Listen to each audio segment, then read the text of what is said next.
ജബീല് പറഞ്ഞത് വളരെ കറക്റ്റാണ് ജബീലെ.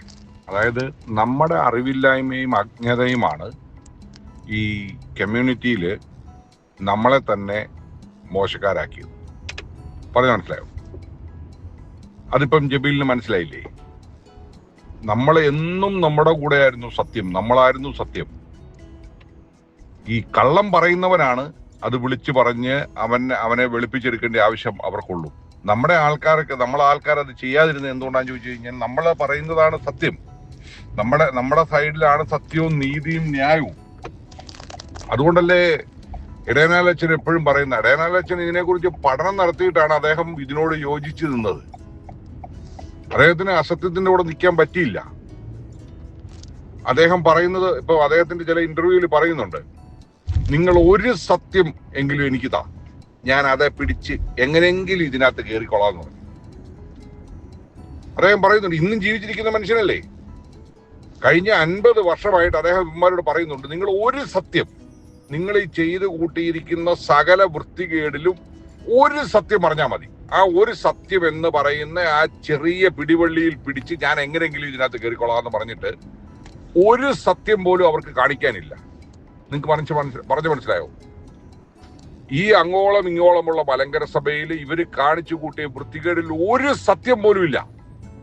അപ്പൊ നിങ്ങളൊന്ന് മനസ്സിലാക്കുക, ഇവര് ക്രിസ്ത്യാനികളല്ല എന്ന് ഇടയ്ക്കിടയ്ക്ക് പറയുന്നതിന്റെ കാരണം ഇപ്പൊ നിങ്ങൾക്ക് മനസ്സിലായോ?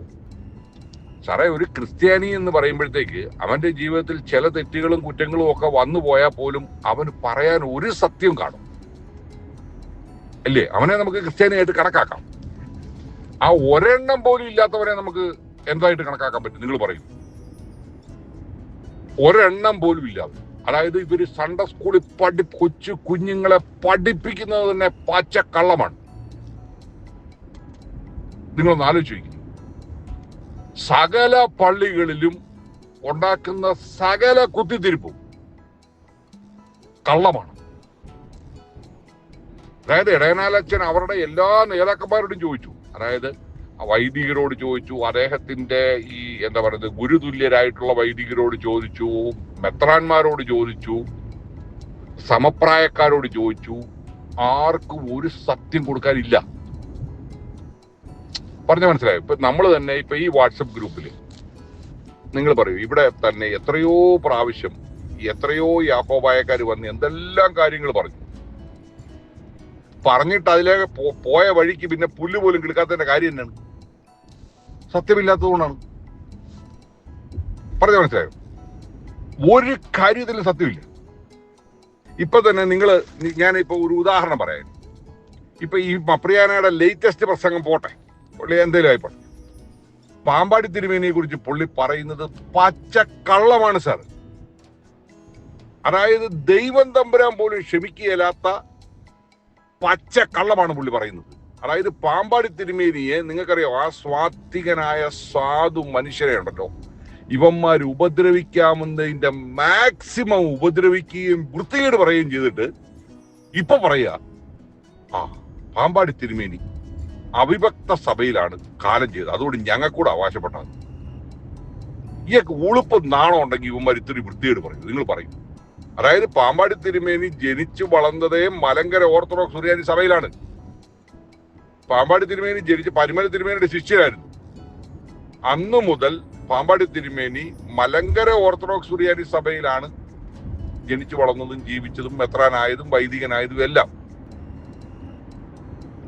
ആ പാമ്പാടി തിരുമേനിയെ ഒരിക്കൽ പോലും ഈ യാക്കോബായ വിഭാഗത്തിന് വേണ്ടി നിലകൊള്ളുകയോ നിലപാടെടുക്കുകയോ ചെയ്തിട്ടില്ലാത്ത ഒരു മെത്രാപ്പോലിത്ത, അതും യുവന്മാർക്ക് കണ്ണെടുത്താൽ കണ്ടുകൂടാത്ത ഗീവറീസ്തീയം ബാവായിൽ നിന്ന് മേൽപ്പെട്ട സ്ഥാനം സ്വീകരിച്ച, അതായത് ഗീവറീസ്തീയം ബാവായിക്ക് പട്ടമില്ലെന്നാണ് ഇവന്മാർ പറയുന്നത്. ആ ഗീവറീസ്തീയം ബാവ വേറൊരു പട്ടം കൊടുത്താൽ പിന്നെ ആ പുള്ളിക്ക് പട്ടം ഉണ്ടാവും? നിങ്ങൾ പറ. ഇല്ല. അങ്ങനെ പട്ടമില്ലാത്ത പാമ്പാടി തിരുമേനി ഇവന്മാർ പറയുക, ഇവരുടെ മപ്രിയാനെ വന്നിട്ട് പറയരുത്. അതായത് ഇപ്പം പുള്ളി പാമ്പാടി വന്ന് നോക്കിയപ്പോ കുഴപ്പമില്ല, നല്ല രസമുണ്ട്, എല്ലാം കൊള്ളാം, എന്നാ പിന്നെ ഇരിക്കട്ടെ. നിങ്ങളൊന്ന് ആലോചിച്ച് നോക്കി. ഇവന്മാർ ഈ കേസിന്റെ പേരിൽ പാമ്പാടി വലിയ പള്ളിയിൽ നിന്ന് ഇദ്ദേഹത്തെ നിഷ്കരണം രായിക്ക് രാമാനെ ഇറക്കി വിട്ട ഇവന്മാര് ഇപ്പൊ പറയുന്നതിന് ഉളുപ്പുള്ള ഒരുത്തരാണ് അവൻ വന്ന് പറയൂ. നിങ്ങൾ പറയും. ഞാനൊരു ഉദാഹരണം മാത്രം പറഞ്ഞാണ്. ഇതുപോലെയാണ് ഇവർ പറയുന്ന ഈച്ച ആൻഡ് എവരി കാര്യം. ഇപ്പൊ ഈ അടുത്ത കാലത്ത് പറഞ്ഞു വട്ടശ്ശേരി തിരുവേനി മറ്റേ ഏലിയാസ് തൃതീയം പാത്രത്തിൽ സ്വഭാവമായ മഞ്ഞിനിക്കരയിൽ നിന്ന് കോട്ടയത്ത് കൊണ്ടുപോയി അടക്കാൻ ശ്രമിച്ചത് പച്ച കള്ളമാണ്. വട്ടശ്ശേരി തിരുവേനി ഒരിക്കൽ പോലും അങ്ങനെ ശ്രമിച്ചിട്ടുമില്ല. തിരുമേനിക്ക് വേണമെങ്കിൽ അത് അടക്കുകയും ചെയ്യുമായിരുന്നു. പറഞ്ഞു മനസ്സിലായോ? അതാണ് കാനോൻ നിയമം.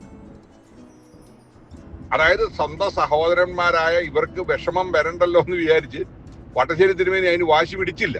അതാണ് സത്യം. ഇവന്മാർ പറയുന്ന അവരുടെ ഹൈന്ദവ സഹോദരന്മാർ അതിനെ അംഗീകരിച്ചില്ല. അതുകൊണ്ട് വട്ടശ്ശേരി തിരുമേനി തോറ്റ് പിന്മാറി. ഒന്ന് ആലോചിച്ചു. എടാ മതിലേക്കെടുത്ത നീയൊക്കെ പഠിച്ച പണി 18 നോക്കിയിട്ട് വട്ടശ്ശേരി തിരുമേനി ഒന്നും ഒരിടത്തും കൂഞ്ഞിയിട്ടില്ല. പിന്നെ ഹൈന്ദവ സഹോദര പോയി പണിയൊക്കെ ഇറക്കാന്ന് പറയും. മനസ്സിലായോ? അതും അന്നത്തെ കാലത്ത്, അതായത് രാജഭരണമുള്ള കാലത്താണെന്ന് വിചാരിക്കണം. യമനയോടൊക്കെ എന്നാ പറയാനാണ്? കഷ്ടം എന്നല്ലാതെ എന്താ പറയും? ഇതുകൊണ്ടാണ് ഞാൻ പറയുന്നത് ഇവന്മാര് വാ തുറക്കുന്നതേ കള്ളം പറയാനാണ്. ഒരു സത്യം പോലും ഇല്ല. അതാ ഇടനാളച്ച് പറഞ്ഞ വളരെ കറക്റ്റാണ്. ഒരു സത്യമെങ്കിലും കാണിക്കുക, ഞാൻ അതേ പിടിച്ച് കയറിക്കോളാന്ന് പറഞ്ഞപ്പോ അതുപോലും ഇല്ല പറയാൻ. അതാണ് അവന്മാരുടെ അവസ്ഥ. ഇത് നമ്മുടെ ആൾക്കാർ സത്യം പറഞ്ഞു കഴിഞ്ഞാണല്ലോ ഇത് പ്രചരിപ്പിക്കുകയും പഠിക്കുകയും ചെയ്യണം. അതായത് ആ ഇടനാളച്ചൻ എപ്പോഴും പറയാറുണ്ട്, നമ്മളുടെ അറിവില്ലായ്മയാണ് നമ്മളെ അവർ ചൂഷണം ചെയ്യുന്നതിന് കാരണം. നമുക്ക് അറിഞ്ഞുകൂടാ അതായത് സത്യം എന്താണെന്ന്. മലങ്കര സഭയിൽ നിന്ന് മലങ്കര സഭയുടെ വൈദികരെയും മലങ്കര സഭയുടെ മേൽപ്പട്ടക്കാരെയും പള്ളിയിൽ നിന്ന് അടിച്ച് പുറത്താക്കിയവരാണ് ഇവര്. അതിനെതിരെയാണ് മലങ്കര സഭ ഈ പറയുന്ന ഇവന്മാര് കേസ് കൊടുത്താരാണ് അവന്മാര്. ഇതെല്ലാം ഞങ്ങളുടെയാന്ന് പറഞ്ഞു. അന്ന് ജിപ്പ കടന്ന് മോങ്ങുക, അയ്യോ ഞങ്ങളെ ഇറക്കി വിട്ടു. നാണമുണ്ടോ അവന്മാർക്ക്? സത്യം പറയൂ. ആരെ ഇറക്കി വിട്ടു? എവിടുന്ന് ഇറക്കി വിട്ടു? നിങ്ങൾ മലങ്കര സഭയുടെ വൈദികനെ ഇറക്കി വിട്ടു. എവിടുന്ന് ഇറക്കി വിട്ടു? പിറവം പള്ളിയിൽ നിന്ന് ഇറക്കി വിട്ടു, കോതമംഗലം പള്ളിയിൽ നിന്ന് ഇറക്കി വിട്ടു, കടമറ്റം പള്ളിയിൽ നിന്ന് ഇറക്കി വിട്ടു. സുപ്രീം കോടതി അതെല്ലാം തിരിച്ച് അതാത് വൈദികരെ അവിടെ റീഇൻസ്റ്റേറ്റ് ചെയ്തു. അതല്ലേ സത്യം? ഇത് ചോദിക്കുമ്പോൾ അവൻ കണ്ടം വഴി ഓടും. അത്രേ ഉള്ളൂ.